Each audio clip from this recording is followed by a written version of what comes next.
Welcome to Right Now Workshop Podcast, where you can write a book and change the world. I'm your host, Kitty Bucholtz, and this is episode 180, The Beginning and the End, an interview with James Scott Bell, coming to you on Thursday, February 13th, 2020. If you've been listening from the beginning, you may remember that James Scott Bell was our guest very early on in Right Now Workshop Podcast. I think just the first couple of months of the show. And then we were talking about his book, Write Your Novel from the Middle.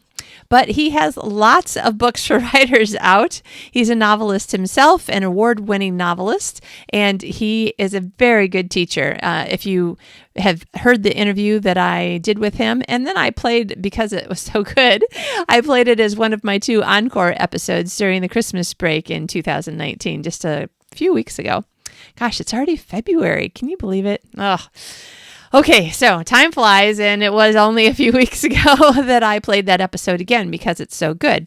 Now, because he has so many books out on writing and he's such a good teacher, I asked him if he would come back on again and talk about a couple of his other books. So today we are talking about The Last 50 Pages and Plotman to the Rescue. So you will find a lot of great helpful tips, whether you're a plotter or a pantser, near the beginning, in the middle, like feeling like you're advanced. There's still going to be things that you find in this interview that you'll be able to apply, which is awesome. I love interviews like that. I love it when, first of all, I can find things to apply in my writing life. And I'm particularly happy when I have guests on the show where I really feel like no matter where you are at in your career, I get excited and I start talking faster. You'll be able to find some great, interesting, helpful tips. And as Jim mentioned, one of the great things about these 2 books is that you can use them strictly as reference guides. They're not necessarily something that you need to start reading at the beginning and read all the way through the end. It can be a little bit more like a dictionary of plot problems, and you go find the one that you think you might have, and ta-da, there's some things that you can do about this plot problem, that sort of thing. So, I think that you're going to love this interview. I love talking to Jim, and also, I will stay in touch with him to find out what other new books that he has. And I try not to bring people on too often so that you get tired of hearing from any one person. But there are a few guests that you've probably already noticed that I really, really think that they're great guests and great helps to you, which means that, yes, they will be on the show more times in the future. Now, in addition to some great writing tips today, I also wanted to let you know for the first time in a long time, I can say, hey, I'll be at this writing event. Let me know if you're going to be there. So if any of you listen to, as I often encourage you to, Mark Dawson's self-publishing, it used to be called Self-Publishing Formula podcast. Now it's Self-Publishing Show, I think, because it's SPS now instead of F. Yes. So if you listen to Mark Dawson's podcast with him and James Blatch, you know that they are doing their first live event the day before London Book Fair starts this year. Yay! Very exciting. So I will be there and at London Book Fair. And I'm finally going to be able to put faces to names that I see in some of the groups that I am part of. A lot of the SPS groups and other online groups. Very, very, very exciting. It's one of those things where, you sit around in your room inside your own head and you forget that these names on social media are real people that you have the opportunity to meet in person and give a hug.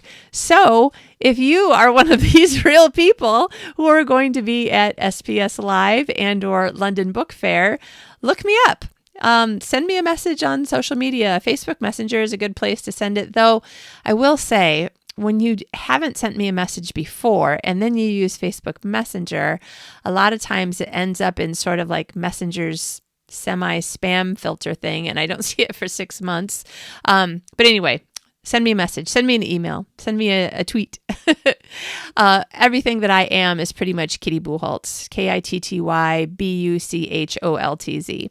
So that's what I'm at on Facebook and Twitter and Instagram and everything else. I'm trying to use my Instagram account for Right Now Workshop Podcast, and I'm trying to spend more time on the Kitty Bucholtz author page and the Right Now Workshop Podcast page on Facebook. But I'm planning a conference. I'm writing a book. There's a lot of things going on, and I'm not getting everything done that I want to be on my to-do list. So anyway, reach out to me and we'll say hi to each other and give each other a hug and a high five. It'll be awesome. So that's London Book Fair and SBF Live. They are March 9th through 12th. 2020, in case you're listening to this later and it's already over. And then also, I am ready to announce my first. I have several confirmed speakers, but this is the first speaker announcement that I'm going to make for our first Right Now Workshop Writers Conference. Again, the conference is October 7th through 11th in 2020. That is this year in Malmö, Sweden, right here where I live, right here where you see my office. That's Malmö, Sweden. And the first speaker that I'm going to announce is, drumroll please, Jennifer Dornbush. Yes, if you know Jennifer, and she has also been on the show once talking about her first novel called The Coroner, and now she has the follow-up novel, the second book in that series called Secret Remains that just came out. Did I interview her about that too? I don't remember. I know I talked to her about it.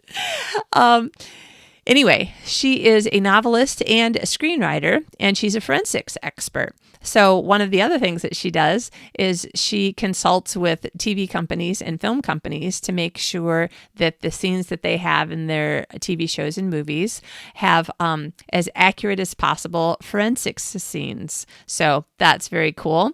And she's also been doing a ton of teaching and public speaking over the years, but lately a ton of it all over Europe, like all over Europe. If you're part of her newsletter, you already know she seems to be everywhere in 2020. And she was just outside of Stockholm, Sweden. Was it last weekend? Yeah, last weekend. And well, I guess it was last week. It wasn't the weekend.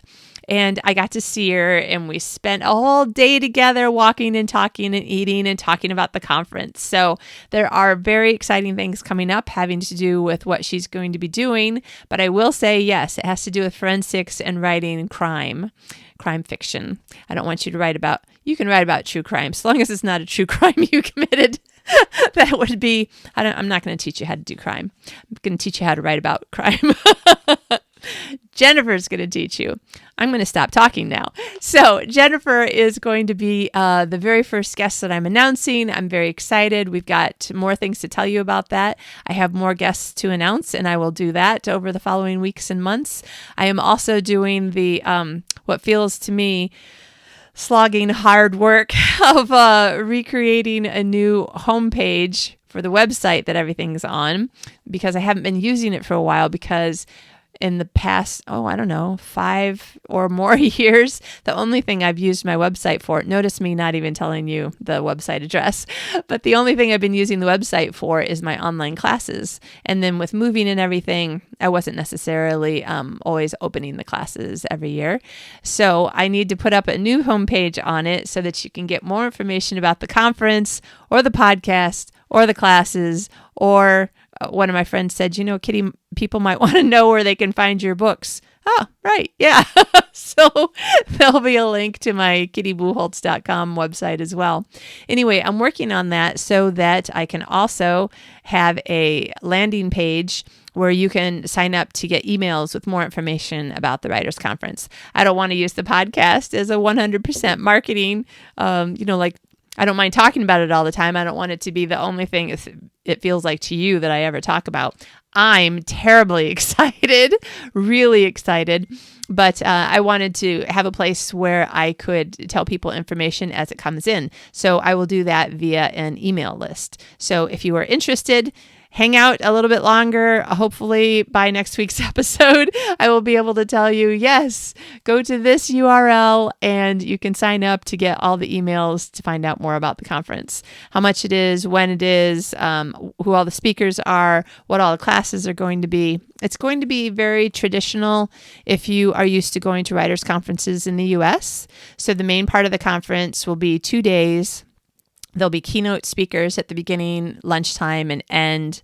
And then 4 separate breakout sessions each day. So that's 8 altogether. And each one of those 8 sessions, you'll have 3 choices of what class to take. So altogether, there will be 24 classes. That is the current plan, and it's looking like it's going to come together very well.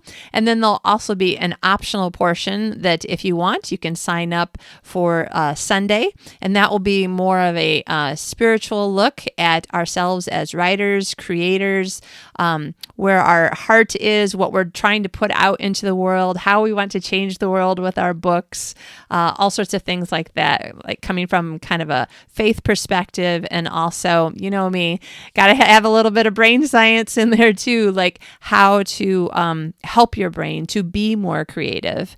And anyway, we'll go into more of that in detail on that Sunday. And then the 7th and 8th, the first 2 days, is not technically the conference, but it's more like if you're going to come to Sweden to go to a writer's conference, you really need to see Sweden. And Malmö is just across the bridge from Copenhagen, Denmark, which is also a brilliant, awesome city. I've been there so many times. I love it. I love both of these cities. I love my new home city as well, very much. And I think that there is a lot to see and do in both cities. So I'm going to have an extra optional package that if you want to come early and come on the Wednesday and Thursday, October 7th and 8th, then I and some other writers are going to take you around one full day of wandering around Malmö, and I'll have organized some tours for you. One of our speakers actually does a walking tour of Copenhagen, and she's absolutely brilliant. She's definitely as entertaining in person as she is on the page, and I will tell you more about her later, but just to give you a hint, she is someone who has been on the show. And basically we'll just take you around and show you everything. And so the fee for that will be my way of putting all of the fees for train fare and the tours and the different things that we do into one price so that you can just pay it. And then basically I'll take care of everything during those 2 days except for food and drink. I will, however, be providing fika because fika is very Swedish. It's very important. And I will be providing fika for you. If you don't know what that is, you can Google it and you will be very happy. Okay, that is it for announcements right now. Let's get on to the interview with Jim. Today's guest is James Scott Bell. James is the winner of an International Thriller Writers Award and the author of a #1 bestseller for writers, Plot and Structure from Writer's Digest Books. His thrillers include Your Son is Alive, Don't Leave Me, and the Mike Romeo series, which begins with Romeo's Rules. Jim has taught writing at Pepperdine University and at numerous writers' conferences in the United States, Canada, Great Britain, Australia, and New Zealand. He attended the University of California, Santa Barbara, where he studied writing with Raymond Carver, and graduated with honors from the University of Southern California Law Center. Welcome, Jim. Hi, it's great to be with you, Kitty, as always. Yes, this is so fun. We're like practically a half a world apart, but it's like we're Wonders in the of next technology. room. I love it. Me too. And I love having you on my show because you and I have done in the past, it's been a long time, but we have been to the same writers' conferences sometimes. We found ourselves teaching at the same writers' conferences sometimes. And honestly, without being a fangirl, you are one of my favorite writing teachers. Oh, well, I'll take that any day. Thank you. Awesome. For anybody who's watching on YouTube, I just did want to show them my favorite writing book, and I realized John borrowed it, and his office is even more of a disaster than mine. I could not find it anywhere. But one of my second favorite writing books is also Revision and Self-Editing, which you also wrote for Writer's Digest Books. Absolutely, yeah. Those 2 books are still in print, and you know, it's been, I think, 16 years for Plot and Structure. No. So yeah, it was great. That was my first book for them, and still going strong. Yeah. Man, well, you know, and seriously, I'm not trying to like pat you on the back too hard to hurt either one of us, but that is quite an achievement in this world that has so many writing books, that some of the ones that you've written are still the ones that people are reading and teaching from and learning from. Well, it's very gratifying. I love writing fiction. I mean, that's my first love. But second is teaching. I love to teach. I just love to tell, because I was struggling to learn how to write. I was told very early in my career, well, not my career, but my studies in college and so forth, that you really can't learn how to be a writer. You kind of have to be born with it. That Yeah. sort of idea. And for a long time, I believed that. And they would especially say, you can't learn anything from writing books. Yeah, those are a bunch of crap. But I, I one day I said, I got to figure this out if I can or not. I want to write so much. And so when I started to study and figure it out, I got so excited that I wanted to share it with other writers too. So I've also, been teaching right along with my writing. Which is so fun. I mean, I also love them, but like as someone who's been in your classes as well, I would think that it would feel so gratifying to see that that you are good at two of the things that you love to do. Like you won an International Thriller Writers Award, which pretty much is the world that your little microcosm of the world saying you're freaking good. And then also, you've got a ton of people who will come to a writers conference when they see your name because you genuinely want to help them and you say things that do help them, and it just makes people love you. Well, that's very satisfying. Thank you, Kitty. But yeah, I do love it. And that's my point, is that how great to be good at the things that you love. Because a lot of us, there's things I love to sing, but really the only place I should sing is in church when everybody else is drowning me out, and in the shower when no one else can hear me. There It's you not go. that I'm that bad, but seriously, There just you because go. I like it. I'm with you. I'm with you on that one for sure. So it's good. It's good. And also, we live in this remarkable age where if somebody doesn't want to publish another book on writing for you, you can say, well, I have a lot of ideas, and you have created some more great writers' books that you've self-published and made available to anyone who can download an ebook, or I don't know if any of them are in print. I get all of mine by ebook. But when you were first on, we talked about Writing from the Middle, which is another Right. great book of yours. Well, yeah, I thought there's room for writing books that are shorter and focused on one specific issue that I wanted to be able to do, and I found a number of those. And yeah, I do them in both ebook and print, because I know a lot of people like to highlight and use sticky notes and so on. Yeah, that's me. Yeah.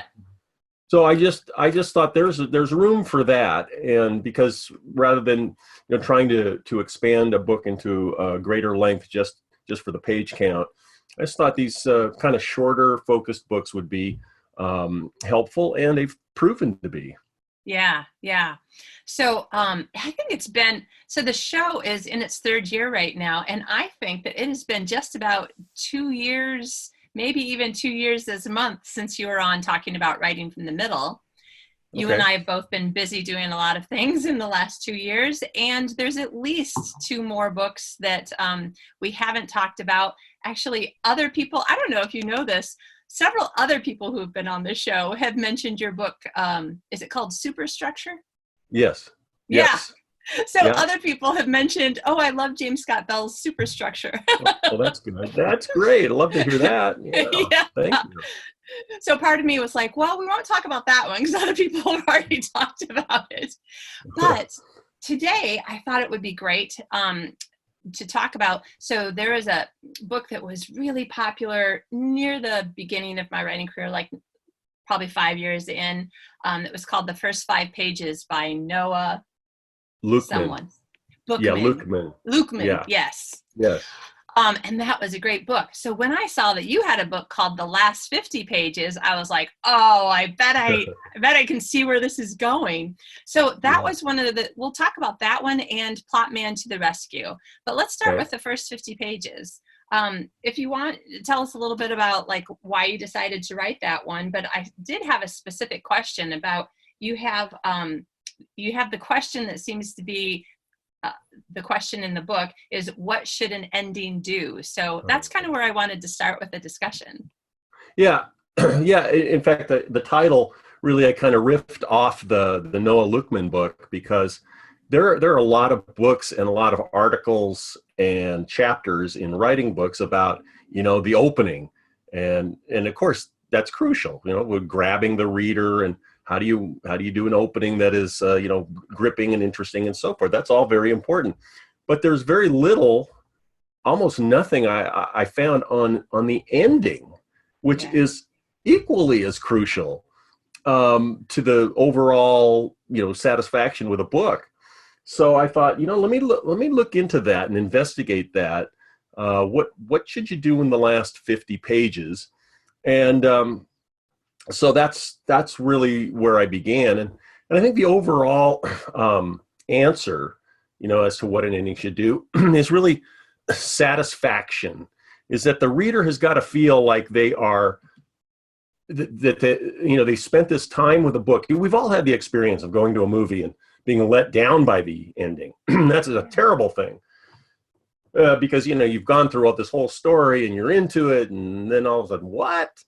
So I think the reader has to feel satisfied. Now, that doesn't mean that it has to be like a quote unquote happy ending. It just has to feel like the ending was right for that story, that it was a little bit surprising, perhaps, that you didn't, because if you know how a story is going to end and it does, that's also a bit of a letdown. Yeah. In the book, I talk about two types of feeling at the end. I talk about the ah and the uh-oh. And the ah is sort of where you feel like, oh, this great sense of satisfaction for the characters, that it turned out just right. I think the example that I use in the book is Lost Light by Michael Connelly, which has this really wonderful last chapter about him meeting his daughter for the first time. And you just go, ah, that's right. But then there's also the uh-oh. It's like, oh, something bad may happen again. Like Stephen King has a lot of those. The one I use is Pet Semetery, where I don't want to ruin the ending for people, but it's got a great uh-oh ending where the guy gets his wish and then uh-oh, this is going to be bad. So anyway, the point is just this overall feeling of satisfaction for the reader. That's really what you're going for. Okay. Now, do you think that it changes at all by genre? And what I mean is, like in a romance, that boy's going to get girl. In literary fiction, I feel like I never know how it's going to end. I feel like it's probably going to end as a tragedy, but it's different. Literary fiction has a different feel to it than genre fiction anyway. Fantasy, those endings also can be different. So how do you suppose that, what do you tell people, depending on what genre they're writing, about this ending part? Yeah. I mean, there are genre conventions, especially, romance, the happily ever after, and so on. But you need to be aware of those, because if you're going to write in those genres, you need to kind of satisfy them. But there are different shapes to endings, and sometimes they're applicable to more than one genre. For example, the hero can quote unquote win. The hero, let's say in a cop thriller, solves the crime, and that's a win. That's an overall victory. But there can be in literary fiction, for example, there can be something that's kind of open-ended at the end. And maybe that's, something where you say, I don't really know what I'm getting. I think that can work, but you can also, you need to have a kind of a trajectory, I think, for the ending as an author. You need to say, okay, if you're writing literary fiction, I'm ending it here. It's kind of ambiguous, but I think there's a little trajectory that the reader can grab onto. I think that's more satisfying ultimately. But yeah, at least, know the conventions, and then work to make whatever ending you choose, surprising, satisfying, all those things that I talk about in the book. Yeah. And so if you have the way of writing and thinking that is plotting, and so the ending that you're writing towards, or if you are writing by the seat of your pants, and so when you get to the ending, you're like, oh, wow, that's the end. What are the ways that you talk to people about this ending? I'm guessing that a lot of it then would be in the revision, but let you answer. Yeah, that's of course the ongoing debate about the best way to, and people have, their preferred method. So I know when we talk about plotting and pantsing and outlining and just, going for it, that usually the people have a very specific approach and they feel like they can't do it any other way. And, that's okay. I try to get people to open up a little bit to the other way sometimes and just kind of deal with it. But I think it's good to have an ending in mind, at least an ending feeling. What kind of feeling are you going to want at the end? Now, maybe you discover that as you write, and that's fine. But I do know that, it's my opinion that sometimes when you do it that way, when you're not aware or sure of what the ending is going to be, or even have an idea of what the ending is going to be, you can sometimes get to a place where you're backed into a corner. Now, some people like that feeling, and I know that, for example, Stephen King sort of champions that. He says, just start writing with a situation that's compelling, and eventually you'll find the ending. But, I think that if there's any one sort of problem area for some of his books, it is the ending. He has to get to a place where he does something and you think, well, that's not exactly the most satisfying way to end this book. Now, that's far be it for me to criticize him, but I'm just saying that's kind of the chance that you take. And it might involve then a lot of rewriting and maybe throwing out the whole thing and starting again. But I think, for example, since I write thrillers, with thrillers and mysteries, I think there's an advantage to knowing how the crime or the act, the thing that the book is about was committed, because you're then able to kind of weave in naturally the red herrings and the clues and so forth that will make up the bulk of the book. If you don't know that, if you're writing along and suddenly you throw in this red herring that kind of occurs to you, you'll then have to figure out how to justify that with everything else that's going on in the book. And that can be very difficult. Yeah. So anyway, if you just have an idea of where you want to go, it's subject to change without notice. But I think it helps to give you a kind of something to shoot for in your writing. That's my advice anyway. Yeah.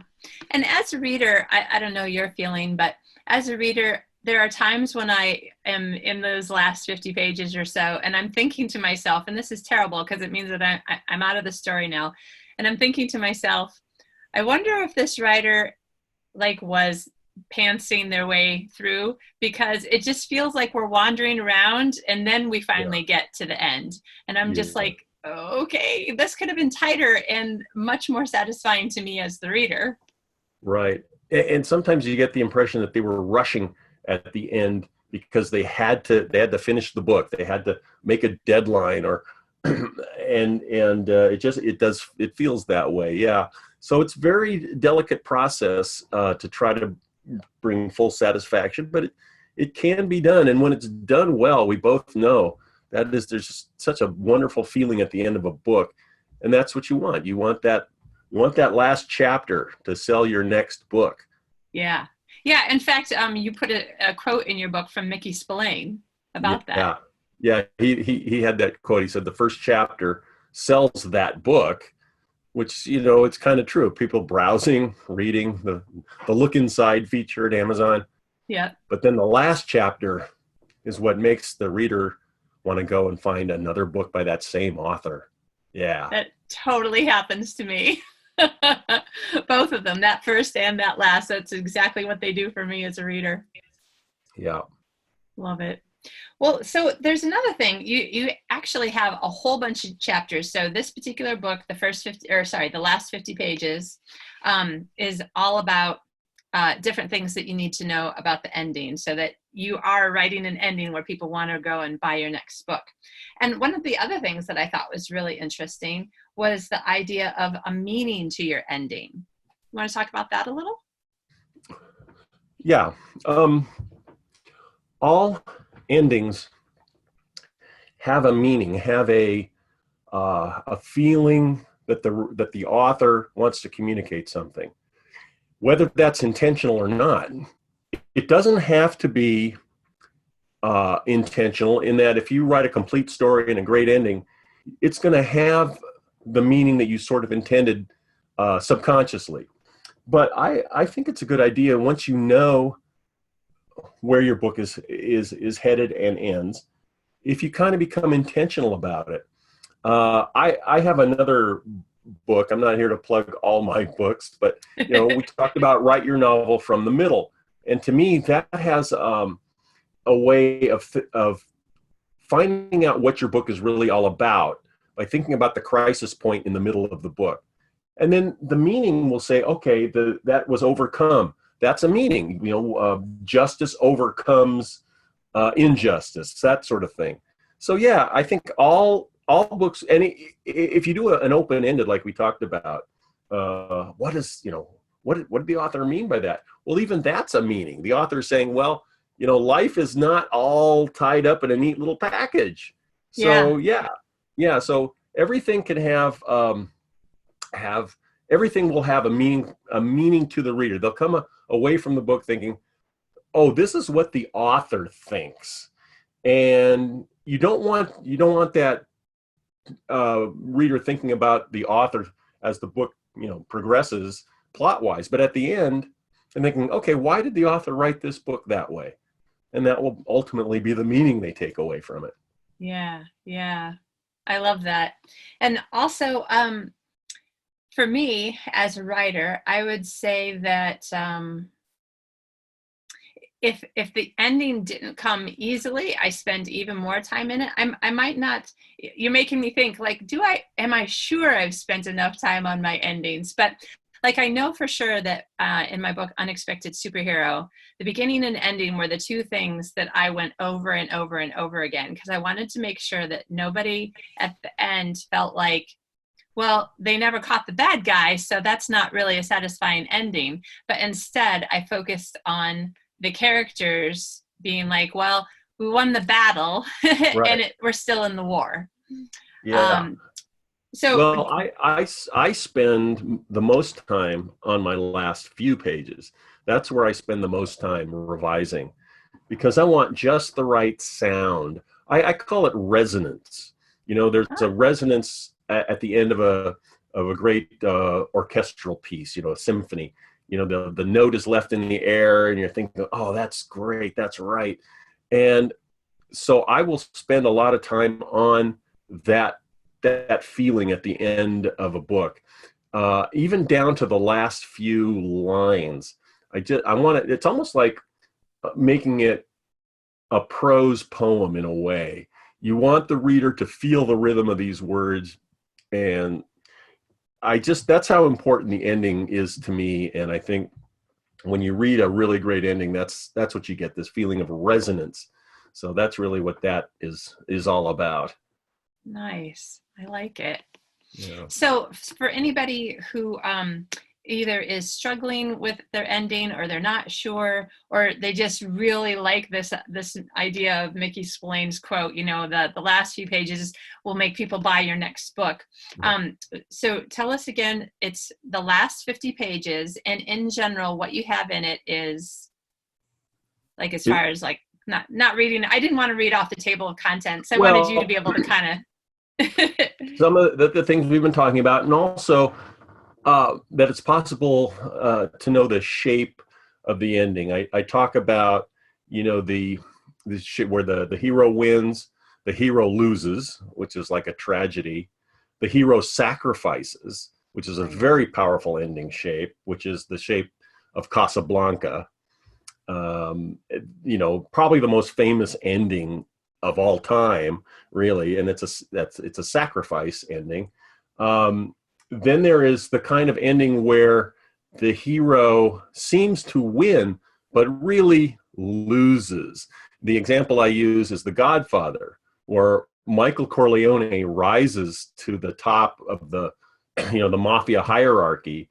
He wins that battle, but he really loses his soul. Yeah. And at the end, and that's another shape. And then we talk a little bit about what we've said, the open-ended ending. One thing I think we were talking about earlier is the author who writes, say, a thriller or a mystery and leaves this cliffhanger at the end of the book to make you buy the second book. In other words, there's a plot. The plot is not fully resolved, and that readers hate. Yes.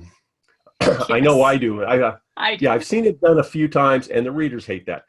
In fact, I know of a case where the author turned in a book to a publisher. It's a Christian publisher, I believe, at the time, and it was a fairly substantial novel.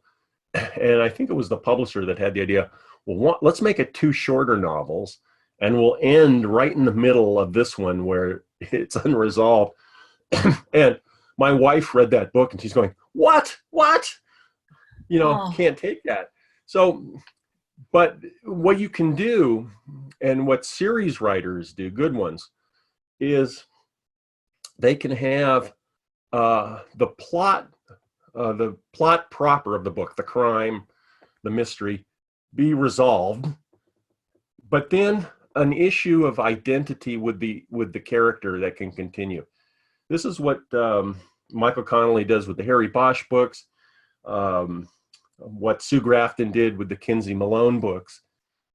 Is there was an issue of family identity and who am I that was able to carry over, and that's fine, that's good. Yeah. But when you've got a plot-centric book, you've got to resolve it in that book. Yeah. I don't know if you read any of these, but remember when the Castle TV show was on the air and ABC hired ghostwriters to write Richard Castle's books as they were coming out on the show? So I read 1 or 2 of them. It was a little bit hard for me to get a hold of them at the time. I don't remember why, but and I was just like, this is so great, and it just kind of made me like more into the show.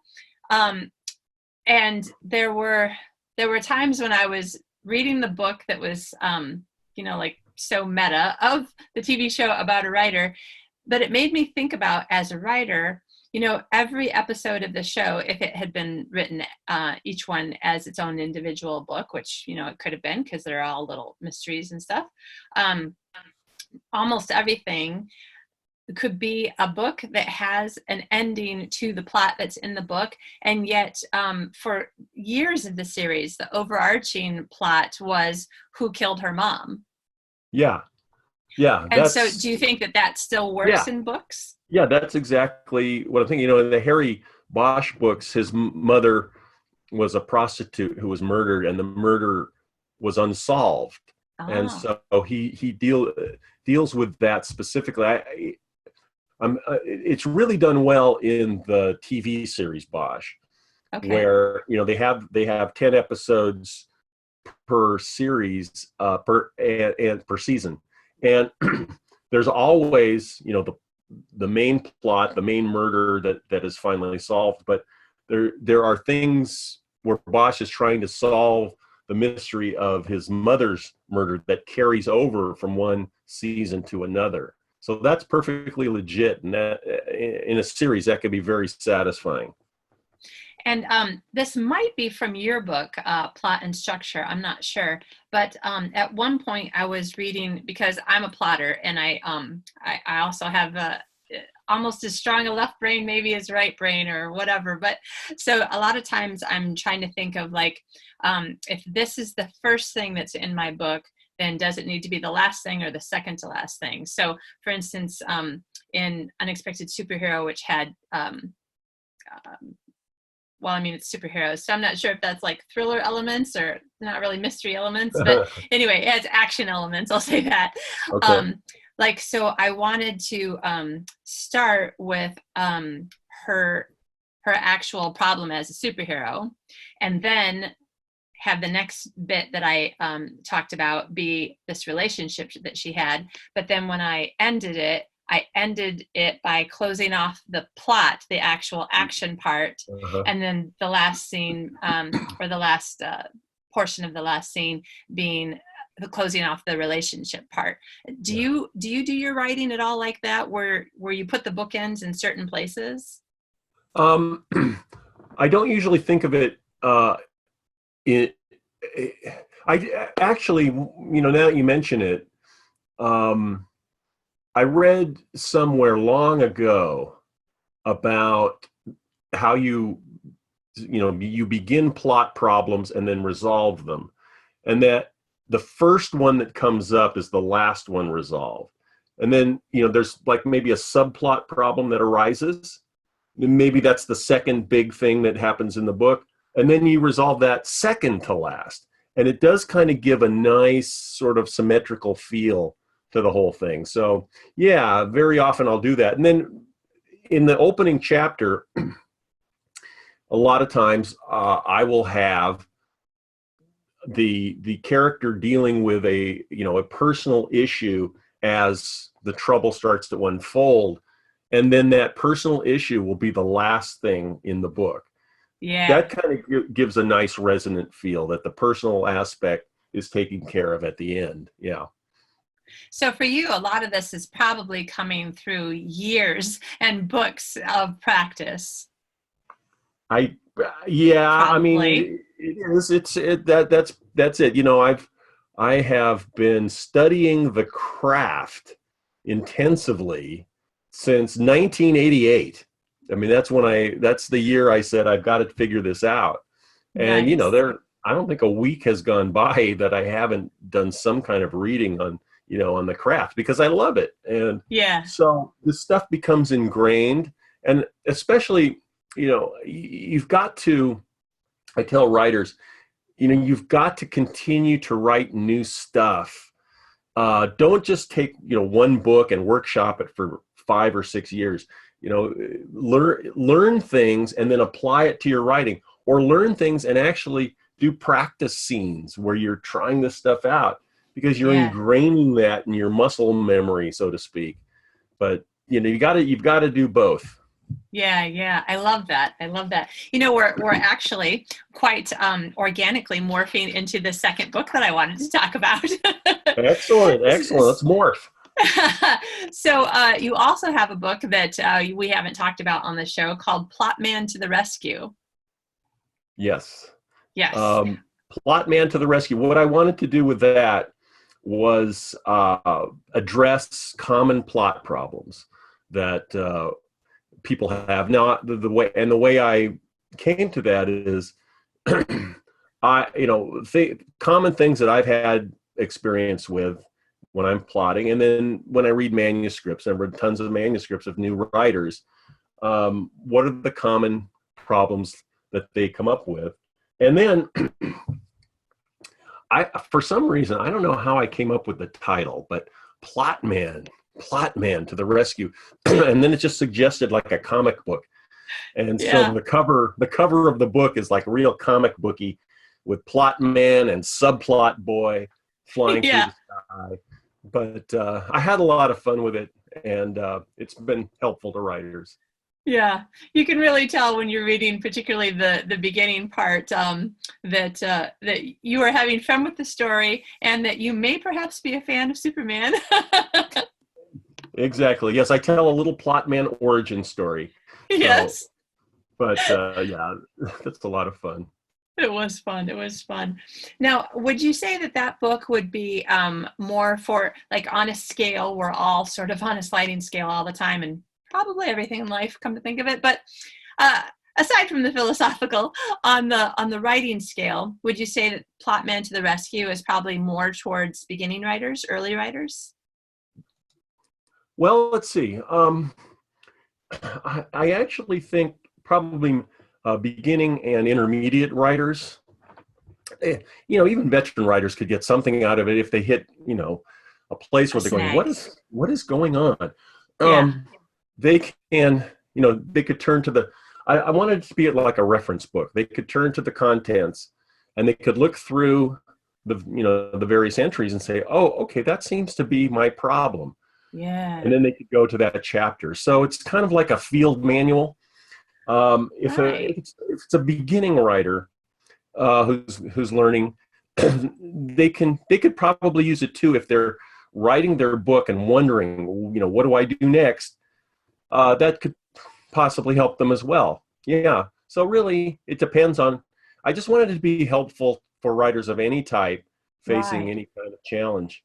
Yeah. That's a good point about it being a good reference book, because there's always a book. If you're really lucky, it's a book every few books. It's not every book where you're just like, I know there's a problem with this book and I'm not exactly sure what it is, but Right. reading through just the table of contents, Yeah. I was going, oh yeah, oh yeah, oh yeah, as I was reading through the chapter titles.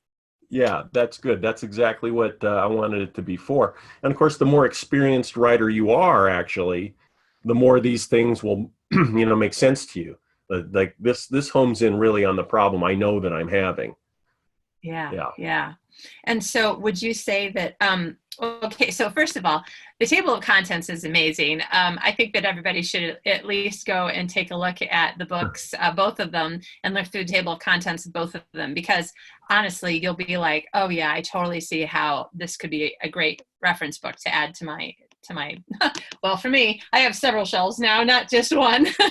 Yep. Yep. Me too. But yeah, so so in Plotman to the Rescue, the chapter titles are a lot of potential plot problems. But I was wondering, like, as a writing teacher, and you've been a writing teacher for many years, do you feel like there are a few of them that get encountered more often, or that you see more often? Yeah, I think there might be a few. I think one of the most common is when the book feels like it's starting to drag. The book begins with some nice action or whatever it is, and it goes on, and then it starts to feel slow. It starts to feel like it's dragging. And a lot of times that is a structural issue where the writer hasn't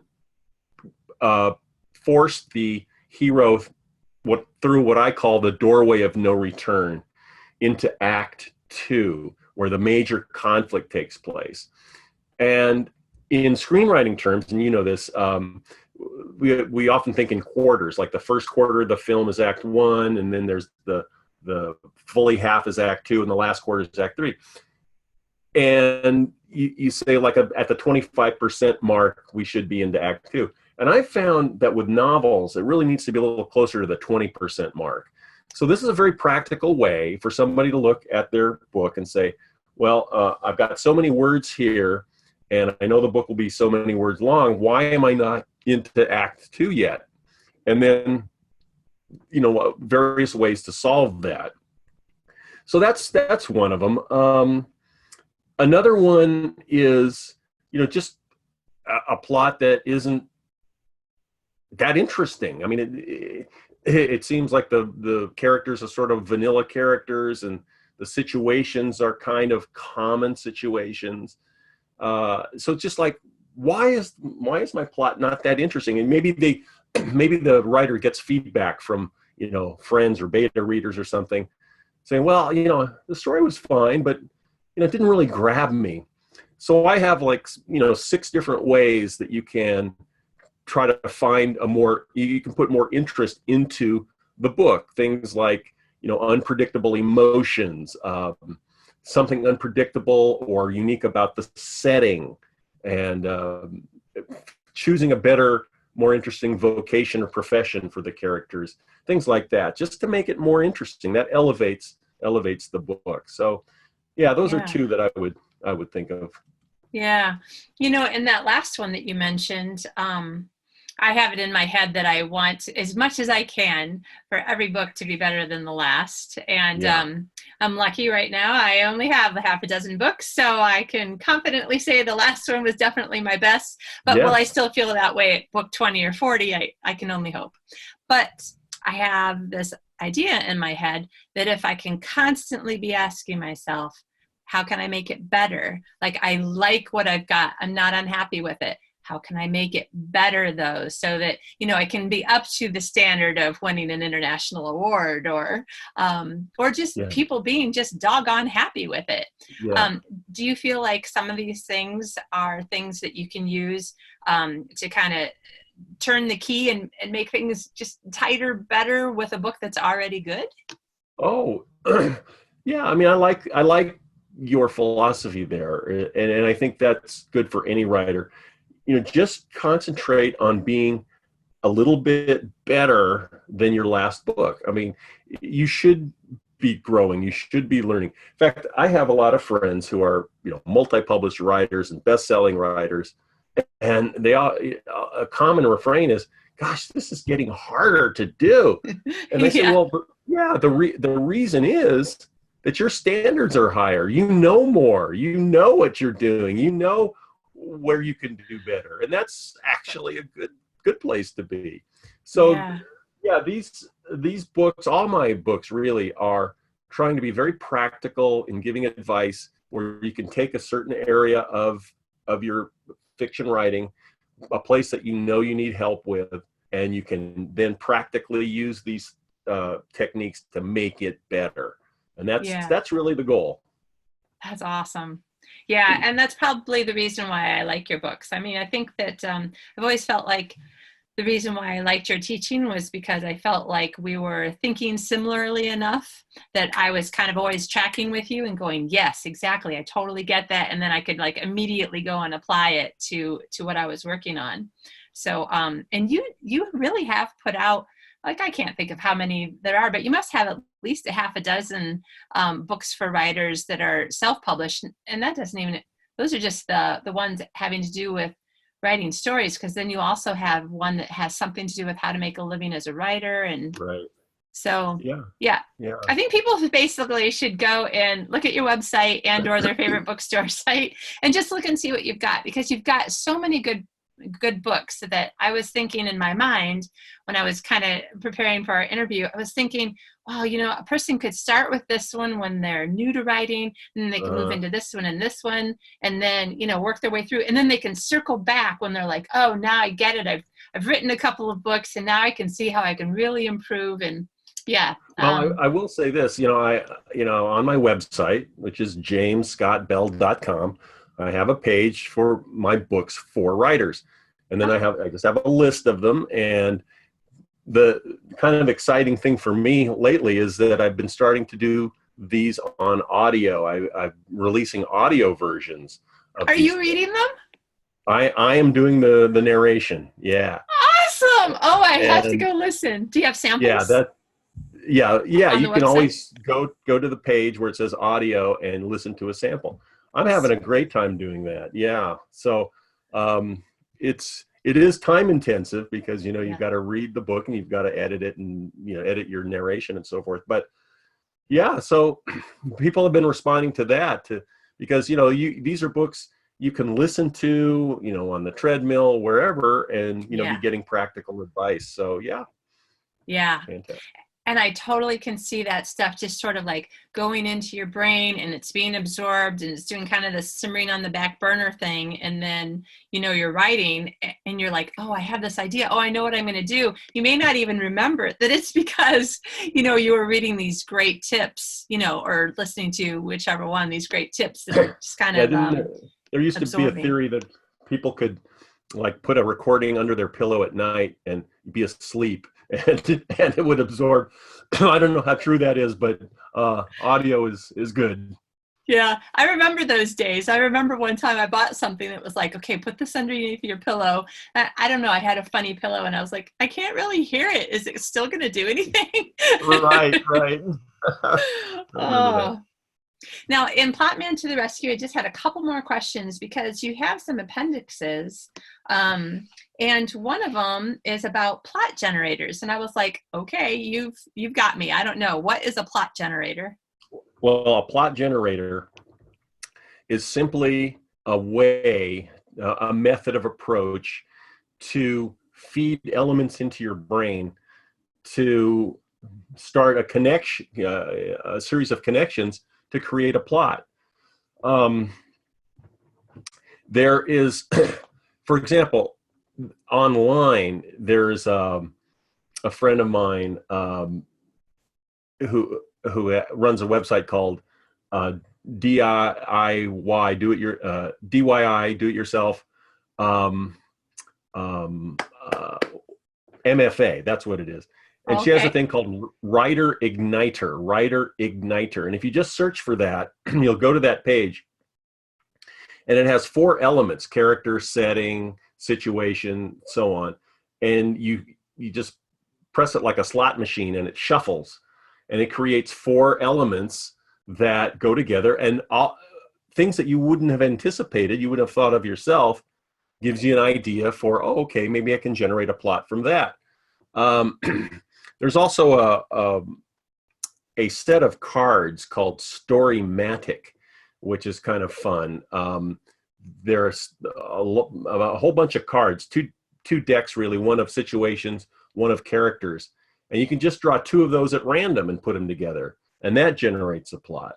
Another simple way is the dictionary game. I carry around a little pocket dictionary with me. And whenever I'm stuck, like in a scene, or maybe I'm outlining a plot, I can take the dictionary out and just open it at random and find a noun. And then that noun is just sort of, it's totally out of the blue, but it gets a new connection in my mind, which is really what creativity is about. It's like feeding your mind with things and enabling it to generate it on its own, like a muscle. And then the final thing I talk about in the book is what I call the white hot document, which is where you're just brainstorming yourself as fast as you can go. Dwight Swain, who was a great writing teacher, he wrote Techniques of the Selling Writer. It's a classic that a lot of writers have. And then David Morrell, who was a great thriller writer, grandmaster thriller writer. They both do this. They talk to themselves in this document and then go down tangents that occur to them. It's all a way of getting your imagination active and generating, and it works even when you're asleep. What Stephen King called the boys in the basement.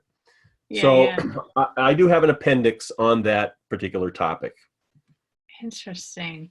Okay, so okay, this is really interesting. I hadn't thought that there was so many different ways to do it. I actually have something called it's on my bookshelf, but I think it might be called The Writer's Brainstorming Toolkit, and it's a book and a deck of cards. And Lorraine and Kathleen and I used to go to like a timeshare, and we would write for a week, and in the evenings we would just pull out the book and the cards and just randomly create ridiculousness. But then the next day our writing somehow, like sometimes the ridiculousness would turn into something.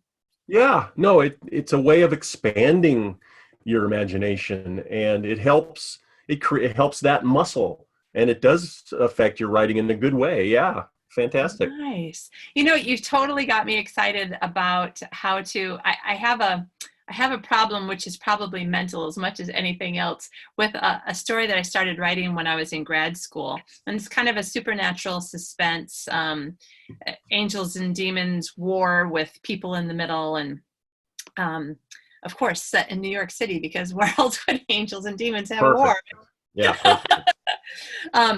Anyway, and I just couldn't quite, like, this part wasn't as scary as I wanted. And that part just wasn't as, I don't know, something I couldn't quite figure out what it was. And this part everybody loved, but I was like, isn't it a little too funny to be in this serious, scary book? But now you got me thinking, okay, so sometimes maybe if you have an idea, and the idea, I think of my idea as being kind of one of those, is it a mace? Not a mace, but like one of those balls that have all the little bits of metal coming off of it. It used to be an old weapon. Oh yeah, a mace or a flail or something like that. Yeah. I know what you mean.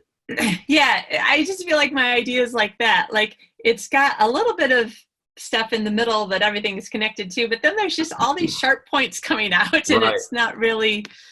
And I'm just thinking, if somebody else had that sort of problem, issue, challenge that I have, this using the plot generators and this random brainstorming and looking for connections between random words, this might be interesting ways to kind of like break up the Yes. mess. You Yeah. think? Yeah, I like that. I like that, break up the mess. And probably Ray Bradbury used to say he would wake up in the morning, and he was one of the great pantsers. He just would wake up in the morning, step on a landmine, and the explosion was me. And then I would spend the rest of the day, looking for the pieces and so forth. So, he had kind of metaphors like that. Nice. And it makes me think too, just coming back around to this idea of trying to figure out how to make every book better than the last. That could be another way to look and see, like just sometimes to take the time to have this playtime, to look and see if there's something else that you could add, change, whatever in your story and your plot and your characters or whatever, so that it was just like 1% richer and 1% richer. There's this great book I've been reading called Atomic Habits by, I think, James Clear, just came out. And he talks in the first chapter or two about if we could just be 1% better every day, we would be something like 33 times more of whatever we wanted to be by the end of 1 year. Oh yeah. No, I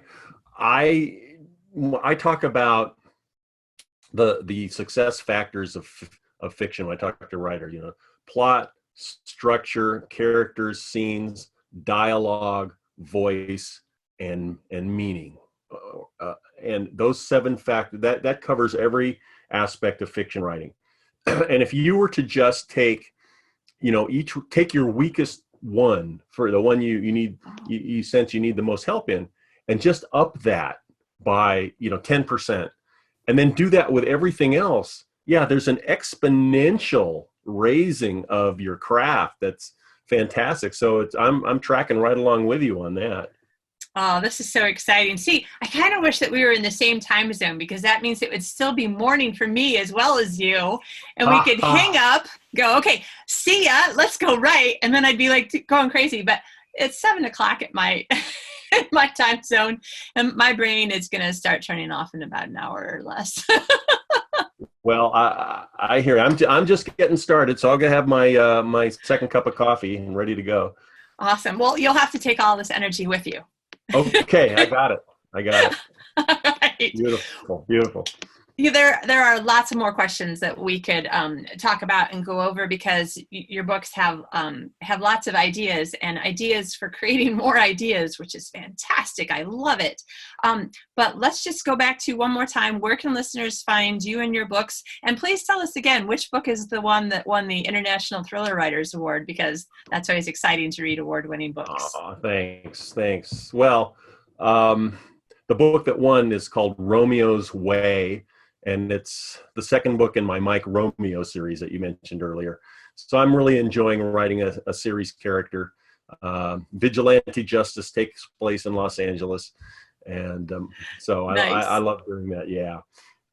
So, I have a website, jamesscottbell.com. You can find all of my books there, all of my teaching, and whatever else strikes your fancy there. I would like to mention something else that I'm doing that's exciting, and it's on Patreon. And I'm not sure that everybody knows what Patreon is, but it's a great site for people to kind of support artists and writers and podcasters and whoever else is doing their thing. And I'm using it for short stories. And there's a way that I'm writing these short stories, these crime, twisty, turny stories, and giving them exclusively to the people who subscribe on Patreon. And so they can go to patreon.com and search for James Scott Bell, and they'll find my page. And I'm having a lot of fun with that and a lot of great feedback from readers. Yeah. So awesome. Yeah. And now I have been reading you for a really long time. So I've read at least 3 or 4 different genres that you've written in. Are the short stories across different genres, or are they mostly in the thriller mystery area? Yeah, they're mostly thriller mystery, but I'm also making available flash fiction, which is, under 1,000 words, which is fun. And I'm doing some more experimental things, and I'm doing some sci-fi speculative fiction there, just to kind of, stretch my writing muscles and having fun with it. But my specialty is always in the thriller and crime genre. Nice. Wow, well done. Very exciting. I'm going to go look at it myself. I think Patreon is a wonderful place to not only support the people that you're interested in, but I think it just gives creators freedom to create things that probably readers and listeners would be interested in if there was, time and enough money to, pay for your lunch for the day that it took you to do it, or, that sort of thing. Right. Exactly. Nice. Jim, thank you so much for taking the time to be on the show again. I always love having you on. Well, fantastic. I always enjoy chatting with you, Kitty. Thank you. Well, listen, we'll talk again the next time that you have a writing book out. Let's do that. And happy writing to you today. Well, thank you. And let me leave you and your listeners with something. The Romans used to have a Latin phrase, carpe diem, seize the day. Well, I have my own Latin phrase for writers. Carpe typum, seize the keyboard. So I'll leave you with that.